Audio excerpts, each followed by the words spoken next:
Bonsoir YouTube, eh bien, une fois n'est pas coutume, je fais le rapport de la semaine, le dernier jour de la semaine. Ça c'est plutôt une réussite, c'est plutôt bien. En général je le fais plus tard. Alors il y a une raison à ça, hein, tout simplement, c'est que d'abord j'ai le temps ce dimanche de faire mon rapport. Et ensuite, ce sera autant de temps gagné pour la semaine prochaine, parce que j'ai vu cette semaine que c'était quand même super serré. Et donc si je peux gagner les 15 minutes ou 20 minutes d'une vidéo, j'en profite. Alors une semaine riche en activités, déjà un programme chargé, donc on voit que ce qui est favorable, ce qui est bien, c'est que j'ai réussi tous les jours à faire des exercices de tactique. Aujourd'hui encore, d'ailleurs je ne sais pas pourquoi c'est pas en vert. Voilà, c'est corrigé, il y aura des effets spéciaux, c'est promis dans cette édition. Donc bon, une semaine où il y a principalement du vert. Donc ce qui est très très positif, c'est que contrairement à la semaine précédente, j'ai réussi à me coucher tôt tous les soirs, tout en passant le programme, et non pas dès 3 heures du matin ou ce genre de choses, et avec une excellente hygiène de vie. Ça s'est senti aussi au niveau du sport. Compétition aujourd'hui qui s'est beaucoup mieux déroulée que la semaine dernière. J'étais, on va pas dire dans le coup, mais enfin, disons que j'étais là, voilà. Alors que la semaine dernière, j'étais plutôt totalement absent. Euh, de la tactique, les exercices faits tous les jours, ça c'est parfait.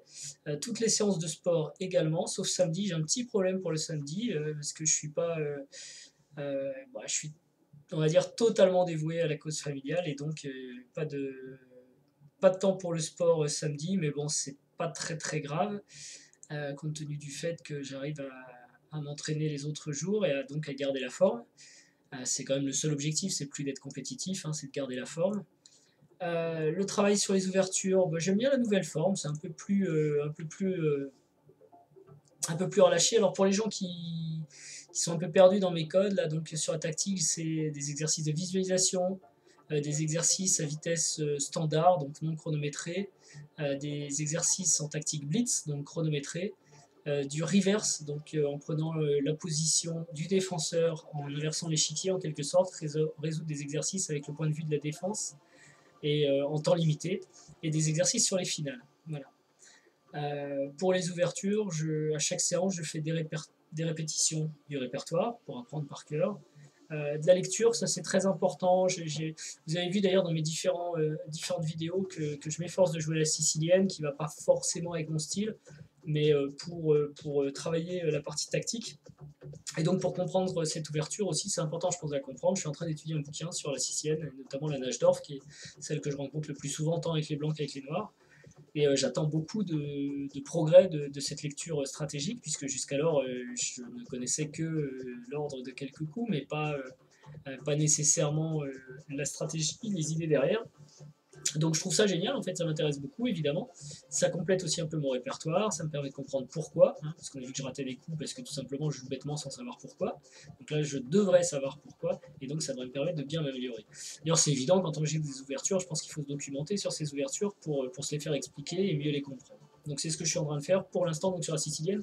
Pourquoi? Parce que elle figure à mon répertoire tant pour les blancs que pour les noirs, sicilienne Najdorf hein, plus précisément. Et donc quasiment une partie que je joue sur 3 est une sicilienne Najdorf, si c'est pas une sur 2. Donc c'est évidemment par là qu'il faut que je commence, bien connaître cette ouverture. Donc c'est ce que je suis en train de faire. C'est pour la partie lecture, mise à jour, donc c'est mise à jour de mon répertoire en fonction des parties que j'ai pu jouer en rapide ou des variantes que je trouve au cours de mes études. Et l'analyse, c'est évidemment l'analyse des parties que j'ai. Enfin, l'analyse de parties plutôt que je trouverais en rapport avec mon répertoire d'ouverture. Voilà. Alors la pratique, ça aussi c'est pas mal, j'ai pu faire plusieurs parties cette semaine, quasiment tous les jours. Par contre, 2 parties rapides, non. Ça, sur la fin de semaine, je suis passé à une. Je crois que j'ai dû en faire 2 chaque jour de début de semaine. Mais en fin de semaine, j'ai ralenti le rythme et je suis passé à une seule partie. Pourquoi? Parce que je mets, non pas un point d'honneur, mais je pense que pour la méthode, il est essentiel d'analyser ces parties, de les analyser quand même, sinon en profondeur, au moins d'y passer un peu de temps, quoi, pour essayer de trouver des idées qu'on n'a pas eues, pour essayer de réfuter certains coups.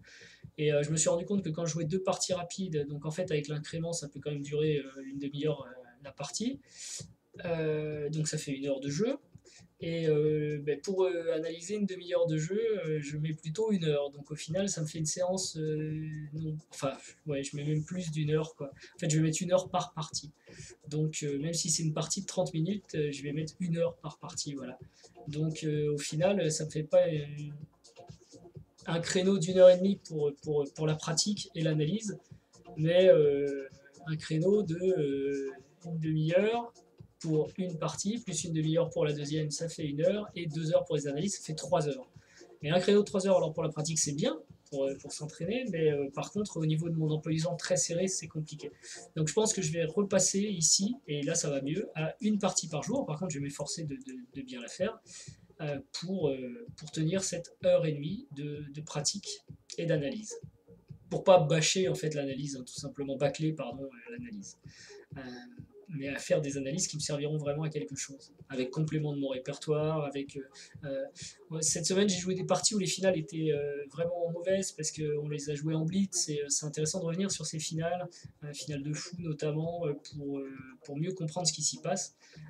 Et donc bon, je veux pas faire semblant de faire de l'analyse. En fait, si vous sentez dans votre programme qu'il y a des exercices ou des sessions qui passent mal, il faut tout de suite les mettre en cause. Ça sert à rien de passer du temps à faire les choses mal. Autant réduire pour faire mieux, plutôt que de vouloir en faire beaucoup et le faire mal. Donc là, voilà, pour la semaine prochaine, ce sera une seule partie rapide. Alors, je le dis tout de suite, je le place, je vais faire un petit effet spécial aussi. Dans 2 semaines, en fait, je me suis inscrit à une épreuve lente, et j'aimerais bien en fait que beaucoup d'internautes viennent la rejoindre. C'est une nouvelle ligue. Euh, c'est la Lichess 45-45 League, la ligue Lichess 45-45. Qu'est-ce que c'est? C'est une ligue qui a déjà en cours, mais la prochaine session va commencer le 27 mars, donc il est temps de s'inscrire maintenant. Si vous avez un compte Lichess, c'est génial.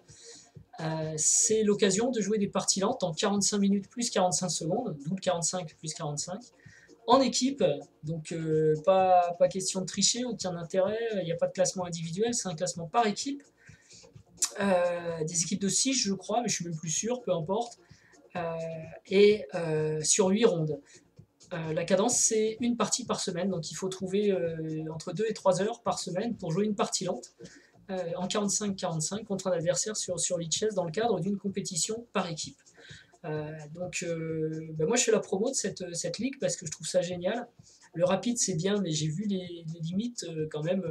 La finale, on est obligé de la jouer très vite et très mal. Souvent le milieu de partie aussi. Et puis tout le monde le dit, pour progresser vraiment aux échecs, il faut vraiment se poser sur l'échiquier, il faut des parties lentes. Donc là c'est l'occasion de jouer une partie par semaine en lent, chez soi, sur l'échiquier. Bon, il y a qu'à reporter les coups sur les chess, mais au moins sur l'échiquier, c'est vraiment beaucoup plus proche de la pratique, et donc un excellent entraînement en vue des tournois lents. Donc je vais essayer de m'astreindre à cette discipline, ça commence le 27 mars, et j'en reparlerai bien sûr. Je vous invite à vous inscrire pour qu'on soit les plus nombreux possible, et que les parties soient amusantes. Voilà, donc ça c'est pour la Lichess 45-45. Alors ce que je vais faire, je vais remettre sur pause. Enfin non, d'ailleurs c'est pas sur pause, c'est un effet spécial. Et je vais reprendre le déroulé du planning. Donc la pratique la semaine prochaine, ce sera probablement plutôt une partie rapide que deux. Et puis je vais peut-être essayer de commencer à m'entraîner aussi au 45-45 pour être fin prêt la semaine suivante, enfin quand commencera la ligue. Qu'est-ce que je peux dire? On voit quand même que c'est chargé tous les jours, quasiment j'ai une session qui saute, que j'ai du mal à faire. Alors c'est à cause du travail, hein, tout simplement, ça déborde, ça arrive. Le lundi, j'ai une journée chargée, comme ce sera le cas demain, et donc j'ai pas pu vraiment travailler les finales le midi.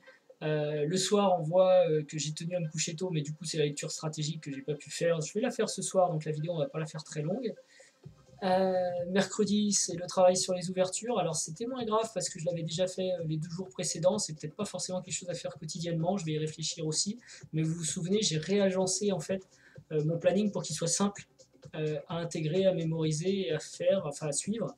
C'est-à-dire avec la tactique le matin, les finales ou le sport à la pause du déjeuner, les ouvertures lors du trajet du soir, la pratique le soir, même si j'ai trouvé des créneaux cette semaine pour les faire parfois plus tôt, la pratique le soir, et une lecture avant de dormir, quoi, voilà. Donc ça, c'est assez répétitif. Pour l'instant, ça me convient bien. J'ai pas besoin d'agencer autrement mon planning. Par contre, donc, tous les jours, quand même, j'ai une session d'1 h 30 qui saute parce que, bon, le samedi, c'est particulier ici et c'est pas catastrophique, c'est sur le sport. Mais 4 jours sur 6, j'ai eu 5 jours sur 6, pardon.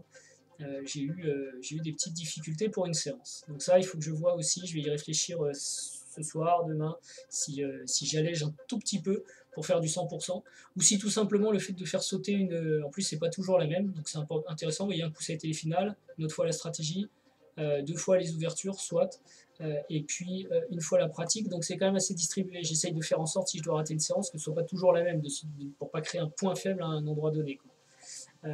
Donc peut-être que c'est bon pour le moral aussi de se dire bon allez celle-là je la saute et je passe à autre chose. Après tout, ça peut être une bonne chose aussi de se laisser, de toute façon il le faut dans son emploi du temps, se laisser la possibilité de rater une séance. Mais je vais voir si j'officialise, et auquel cas ça m'embêtera peut-être, parce que j'ai peut-être un mental qui fait que je veux toujours à un moment ne pas faire une séance, et donc il faut peut-être que je garde ce système. On va voir. Mais j'ai trouvé quand même que c'était chargé difficile. Ceci étant, pour être enfin totalement objectif, c'est la pratique qui m'a mis dedans quand même en début de semaine, parce que, encore une fois, les 2 parties rapides, bah, c'est rigolo, mais ça prend beaucoup de temps, notamment à analyser, et du coup, j'avais plus forcément du temps pour d'autres choses. Voilà. Aujourd'hui, bah, c'est parce que je suis rentré tard à cause de la compétition, donc pas de temps pour la pratique, mais ça, il faudra que je vois euh, comment je m'organise le dimanche, ce serait quand même bien d'avoir le temps de jouer un petit peu. Voilà, donc ça c'est pour ce qui a été réalisé cette semaine, donc globalement c'est pas mal. Alors j'ai changé un peu de disposition. Euh, Auparavant ici, dans le bas de l'écran, je faisais apparaître l'erreur radar. Mais l'erreur radar, c'est pas forcément parlant, et puis, enfin, ça l'est pour moi, je l'ai sur un autre fichier, on en a déjà parlé dans des vidéos, vous pouvez aller voir les précédentes pour savoir ce dont il s'agit, mais finalement on en parlait très peu, parce que c'est un outil très intéressant pour soi, pour connaître l'origine de ses erreurs, mais dans le cadre d'un bilan, finalement, d'une semaine sur l'autre, on ne voit pas forcément les changements, ou alors ça bouge dans tous les sens, et c'est pas forcément parlant. J'ai trouvé plus intéressant de mettre la progression. Alors en termes, là c'est du Hello Standard Lichess, entre l'objectif à 7 ans et enfin mon objectif à 7 ans et l'endroit où je me trouve aujourd'hui, ou plutôt ce que j'ai déjà réalisé. Ça c'est parlant, c'est bien de le voir et de voir comment ça va se passer. Donc on voit que je suis un tout petit peu depuis mes débuts, enfin depuis ma reprise plus précisément. En janvier l'année dernière, j'avais un objectif ambitieux mais qui devait me ramener en fait à mon niveau initial, donc j'ai toujours été un petit peu en avance, donc ça c'est plutôt bien. C'est forcément mieux que d'être en retard. Puis on voit que là, ça va commencer à se calmer un peu, ça va être de plus en plus dur, évidemment, de progresser, et donc il faudra sans doute un peu plus de temps. Sur la droite, on a les classements online en cours. Donc il y a plusieurs couleurs, plusieurs classements qui sont liés à l'entraînement. Donc hop, effet spécial, on fait apparaître les classements de cette semaine. Qu'est-ce qui s'est passé cette semaine en termes de classement? Donc la ligne bleue foncé, c'est le classement standard Lichess qui est pour moi le plus important pour l'instant, sachant que justement il risque fortement de bouger avec la Lichess 45-45 parce que on va changer complètement de cadence. Ça va vraiment être un classement standard. Alors qu'aujourd'hui j'ai fait du 10 plus 5 ou du 15 plus 5, ça reste quand même une cadence rapide. En 45-45, ça va être autre chose. Donc on verra s'il monte ou s'il descend ou s'il poursuit la même ligne. Mais forcément, je pense qu'il va évoluer d'une façon différente. Toujours est-il que cette semaine, pour ceux qui ont suivi les parties, alors le classement évolue peu.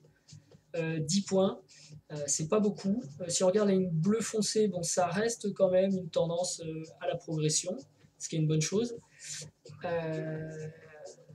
Je pense que ça aurait pu être beaucoup mieux, quoi. J'ai eu une bonne partie contre Bishoping. C'est amusant d'ailleurs parce que Bishoping, c'est un 2370. J'ai fait nul.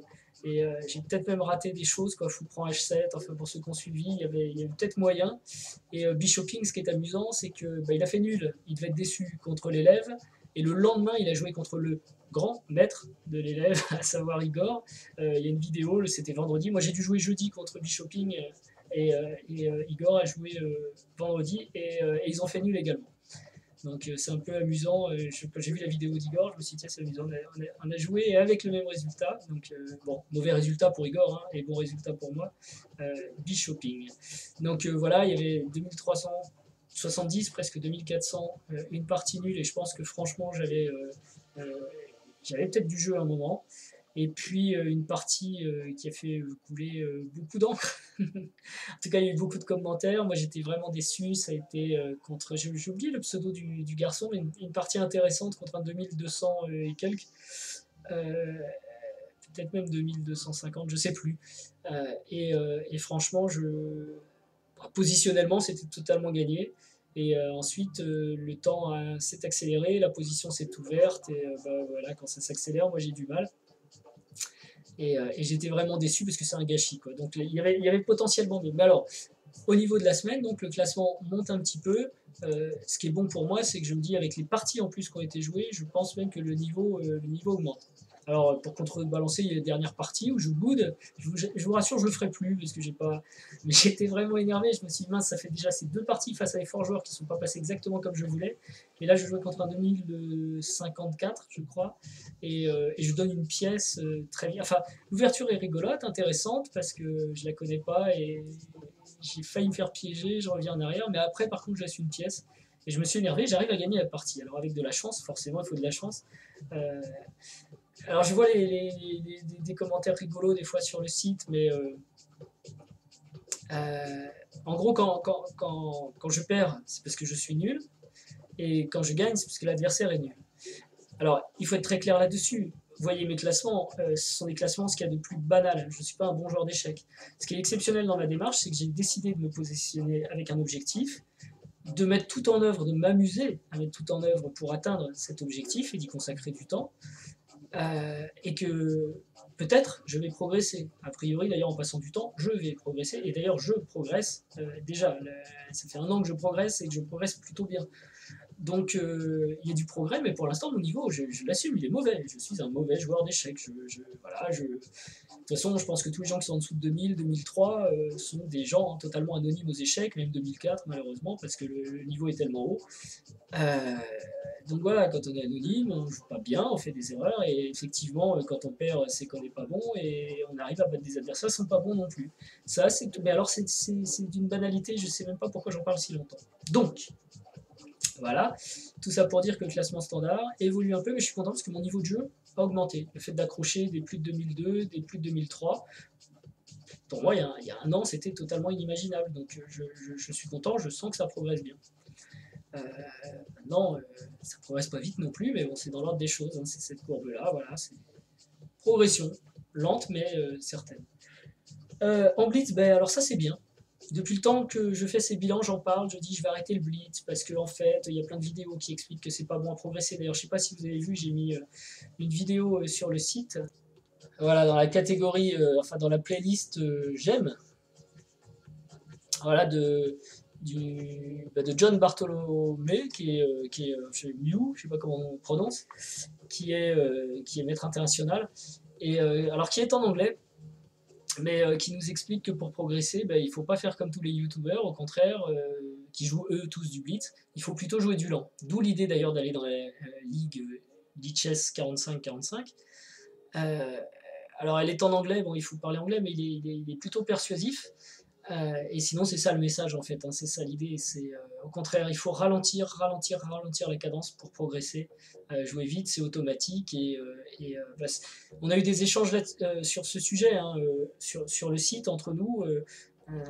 Les avis étaient partagés, j'avoue que moi j'aimais bien cet avis-là et j'ai trouvé cette vidéo que vous connaissiez d'ailleurs déjà sans doute, qui confirme par un fort joueur que c'est plutôt en allant doucement qu'on va progresser plutôt qu'en voulant aller vite. Hein. Et d'ailleurs, c'est vrai dans tous les domaines. Pour aller vite, il faut déjà maîtriser le sujet, quelle que soit la chose que l'on veut traiter. Au début, il faut aller pas à pas, et puis quand on assimile la technique pas à pas, on finit par la réaliser de plus en plus vite, pour aller à la fin très très vite. Mais voilà, pour progresser, le blitz, c'est peut-être à bannir, même si là, c'est passionné, et des gens qui nous expliquent que en faisant 50 blitz par jour, eh bien, on peut progresser. Alors c'est sûr, John Bartholomé, lui, nous dit que oui, on progresse, mais moins vite que si on faisait du lent, quoi, en fait. Une partie lente apporte plus de bénéfices que 20 blitz. Ok. Alors moi, j'ai aucune certitude en la matière. Quand je dis je suis convaincu, c'est pour moi. Je sens bien que pour moi, le blitz, c'est pas bon parce que je reproduis des schémas automatiques qui sont les anciens, et si je veux progresser, réfléchir autrement, eh bien, il faut que je me donne le temps de réfléchir autrement, justement, et que cette nouvelle réflexion devienne une habitude. Voilà, donc ça peut très bien marcher pour d'autres, et je ne dis pas que le blitz, c'est pas bon, mais dans mon cas, je me suis rendu compte, vous voyez, peut-être à cause des cheveux blancs, qu'au contraire, il vaut mieux que j'y aille doucement. Donc, je partirai sur du long, et du coup, au miracle, cette semaine, j'ai pas joué de blitz. J'ai suivi j'ai suivi ma propre volonté et recommandation en la matière, ce qui n'est pas forcément facile à faire. Alors, c'est aussi parce que j'avais passé beaucoup de temps sur la pratique, du coup, le blitz, franchement, je me suis dit, j'ai pas le temps. Ou alors, si j'avais 15 minutes pour faire quelques blitz, je me suis dit, bien non, je vais les consacrer à mes 2 parties à une de mes 2 parties rapides. Donc pas de blitz, mais c'est pas grave, c'est pas non plus un indicateur important dans mes objectifs. La tactique standard c'en est un par contre, et c'est la seule mesure cette semaine qui baisse un peu. Donc ici c'est la flèche jaune. Donc on la voit descendre un petit peu, mais en même temps, bon, il y avait un pic la semaine dernière, on reste sur une tendance croissante. Donc là c'est la résolution de puzzle en temps non limité. J'avoue que j'ai du mal parce que ce sont des puzzles plus complexes. Je touche justement mes limites, qu'il va falloir que je repousse en jouant du lent. Donc c'est intéressant, ça je vais garder cette pratique. Mais il semblerait que pour l'instant, aux alentours des 1920, je suis sur mon plafond. Hein, ça fait à peu près 3 semaines maintenant que je suis à ce niveau-là. Et s'il y a une progression, elle est quand même très très légère. Voilà. Alors en tactique blitz, donc en temps limité, là par contre il y a des progrès, plus 19 points, mais j'avais perdu un petit peu la semaine dernière. Donc on est sur un graphique en dents de scie, ce qui est un peu logique parce que le blitz ça peut vite changer hein, en résolution de problème. Hein, 100 ans, on perd vite 10 points, 20 points, on peut les reprendre aussi rapidement, déjà parce qu'on traite beaucoup de problèmes, puisque ce sont des problèmes qu'on peut résoudre parfois en moins de 10 secondes. Hein. Donc ça va assez vite, et sur des séances d'une demi-heure, on en traite beaucoup, donc il y a une fluctuation importante du classement. Néanmoins, ce qui est bon, c'est que la tendance, elle est quand même à la croissance depuis que j'ai commencé le Tactic Blitz il y a environ un mois et demi. On voit quand même qu'il y a une nette progression. Donc ça, c'est important. Ça veut dire qu'en partie, je vois, même si je rate des choses, et les parties que je joue, que je mets online, sont là pour en témoigner, je vois quand même mieux que je ne voyais il y a un mois et demi. Les positions et les petites combinaisons tactiques en 2-3 coups, on va dire. Donc ça, c'est très très positif. Et l'autre point qui est très positif que j'ai commencé, qui a que 3 semaines, c'est le reverse blitz. En fait, c'est donc la résolution de puzzle en temps limité avec l'échiquier inversé, donc avec la vue du défenseur. Au début, j'avais quand même du mal, une grosse différence entre la résolution de puzzle classique et la résolution de puzzle en position inversée. Donc, ce qui veut dire que j'avais forte tendance à ignorer les menaces adverses. Et là, on voit que ça progresse, c'est que, bon an, mal an, les deux courbes se rapprochent. Il y a encore une grande différence, mais les deux courbes se rapprochent. C'est vraiment l'objectif, c'est que j'ai autant d'aisance à calculer mes possibilités que celles de mon adversaire. Je pense que c'est tous ce qu'on souhaite. Et d'ailleurs, même je pense que c'est plus important de calculer les possibilités de son adversaire. Parce que si on rate une de ces possibilités, on a encore des chances de gagner la partie. Vous voyez. Mais si on rate une des possibilités de l'adversaire, on peut perdre la partie. Donc c'est plus important, finalement, de bien voir ce que prépare l'adversaire plutôt que de voir ce qu'on prépare nous-mêmes. Donc moi, je serais heureux si un jour, mais j'ai du mal à y croire, les deux courbes s'inversent. Pour ça, il faudrait peut-être que je m'entraîne énormément en reverse blitz. Mais déjà, elles se rapprochent, c'est une bonne chose, parce qu'il y avait quand même un sacré fossé, presque 200 points d'écart quand j'ai commencé, entre les deux pratiques. Et on voit, quand on commence un nouvel exercice, qu'on progresse très vite. Alors la dernière mesure, bon, c'est toujours la même histoire, je vous en parle toutes les semaines, je ne sais pas trop quoi en faire, c'est le chess king final, qui est très optimiste. Ce n'est évidemment pas mon niveau en finale, mais c'est son système de notation à lui. Je commence à avoir un mois de notation, alors je le garde. Donc c'est la résolution de puzzle uniquement sur des finales.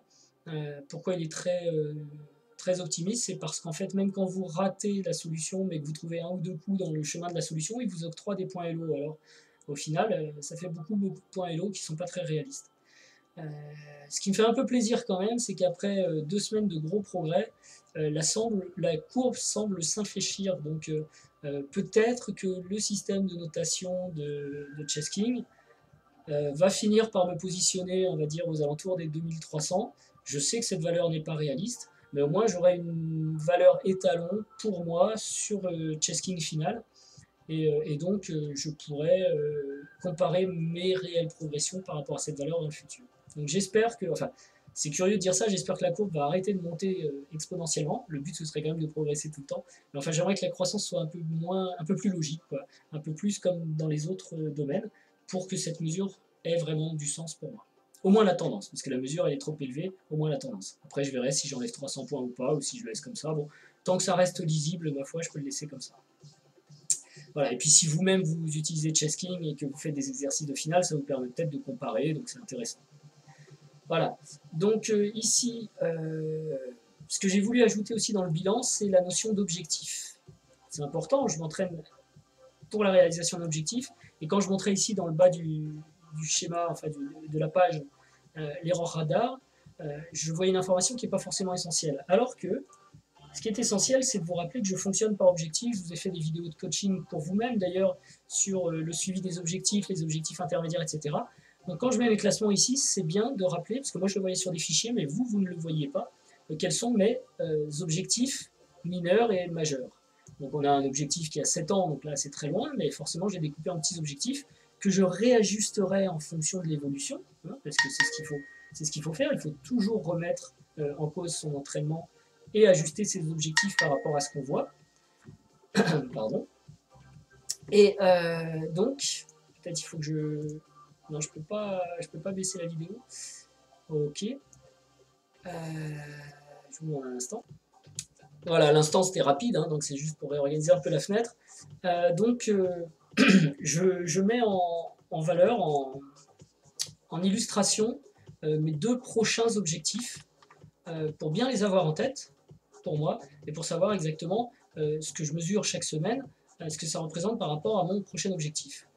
Donc en fait, mon objectif majeur, j'ai 2 objectifs majeurs, en fait, j'ai un objectif par an, on va dire, qui est découpé évidemment en 2 objectifs, celui de fin d'année et celui de milieu d'année, donc qui est l'objectif majeur en juillet. Cet objectif majeur lui-même, je le redécoupe ensuite au trimestre pour avoir une base vers laquelle je dois tendre et que je dois surtout avoir en tête pour travailler, donc pour m'entraîner. Donc par exemple sur le classement Lichess en standard, mon objectif pour juillet c'est d'arriver à 2125 et donc mon objectif pour avril c'est d'être à 2088. Alors évidemment c'est rigolo quand on découpe ses objectifs comme ça, mais ça permet de suivre l'entraînement. Si vous avez suivi mes vidéos sur le coaching et si vous suivez le bilan, vous avez compris la méthode en fait. Je réajuste sans arrêt mon entraînement si je détecte qu'une séance se passe mal ou qu'un point faible n'est pas traité, de sorte en fait à atteindre l'objectif. Et jusqu'alors, donc cette méthode s'est avérée payante. Donc si par hasard je n'attends pas du tout un objectif, c'est pas grave. Je réajuste l'objectif majeur, peut-être même l'objectif à terme qui est ici, hein, tout s'enchaîne. Mais c'est en fonction de ce que je vais observer sur ma propre progression que je pourrais réajuster mes objectifs. En clair, quand on veut aller quelque part, on ne connaît pas forcément le chemin pour y aller. On le suppose. Et c'est en avançant qu'on découvre ce chemin. Et il peut s'avérer plus compliqué, plus long, et dans ce cas-là, on ajuste son travail, on allonge ses durées de réalisation d'objectifs ou on baisse ses objectifs. C'est en avançant qu'on apprend à marcher, tout simplement. Donc pas de panique, hein, ne vous énervez pas en écrivant tu es fou, tu n'y arriveras jamais, etc. D'abord je ne vous ai pas vraiment demandé votre avis, je fais un peu ce que je veux et j'occupe mon temps comme je le veux parce que ça m'amuse beaucoup. Et j'y mets beaucoup d'énergie et je suis ça finement pour voir où ça m'emmène. Donc l'objectif, enfin je dis ça, la plupart des gens sont plutôt ouverts et sympathiques. Ce qui est amusant d'ailleurs c'est que les joueurs forts que je rencontre sont plutôt intéressés par ma méthode et de voir où je vais arriver en fait. Ils ne disent pas du tout que c'est impossible, ils sont plutôt intéressés. Tout simplement, je pense, parce qu'eux ont fait ce chemin, et donc ils savent que c'est possible, puisqu'ils l'ont fait. C'est plutôt peut-être les gens qui ne l'ont pas fait, qui trouvent ça impossible. Mais je ferai peut-être une vidéo là-dessus, sur le fait de croire ou pas croire, et quel impact ça peut avoir sur la réalisation. Après évidemment, on peut échouer, mais il faut essayer, il faut toujours... Enfin bon, bref. Ne pas essayer, c'est déjà échouer, si vous voulez. Voilà. Donc, toujours est-il que pour dessiner ce chemin et savoir un petit peu où on va, j'ai mon prochain objectif, qui est bientôt d'ailleurs, puisqu'on est fin mars, enfin on est mi-mars, 19 mars, au 1er avril, mon objectif était 2088, donc on voit que je m'en approche quand même. C'est pas, même si c'est cette courbe-là qui ne monte pas très très vite, on voit que je m'en approche et que j'ai de bonnes chances de l'atteindre. Je n'ai pas d'objectif pour la partie blitz, ça ne m'intéresse pas. En tactique standard, j'avais positionné 1900 parce que j'étais loin de 1900 à l'époque. En début d'année, par exemple, mon objectif en janvier, c'était 1800. Je l'avais atteint d'ailleurs en tactique standard. Et donc là, j'avais positionné un trimestre plus tard 1900. Et pour l'instant, ça se présente bien, même si c'est pas super stable. Hein, c'est la courbe jaune ici, on voit que parfois ça peut descendre. Mais d'ici la fin du mois, il y a des chances que ce soit réalisé. Voilà, en fin d'année, ce sera 2000, donc à chaque fois, il y a quand même un palier à passer qui n'est pas forcément facile et qui demande beaucoup de travail, hein, tout simplement. C'est ça, c'est toutes ces heures passées à s'entraîner, ça sert à ça. Le Tactic Blitz, donc la résolution de puzzle en temps limité, mon objectif c'était 1725 et comme on voit là, il y a eu vraiment gros progrès. Si je regarde en début d'année, en fait j'étais à 650 000, 650 en début d'année sur cette partie-là. Et il y a presque 150 points de gagnés en faisant quasiment 1 heure par jour.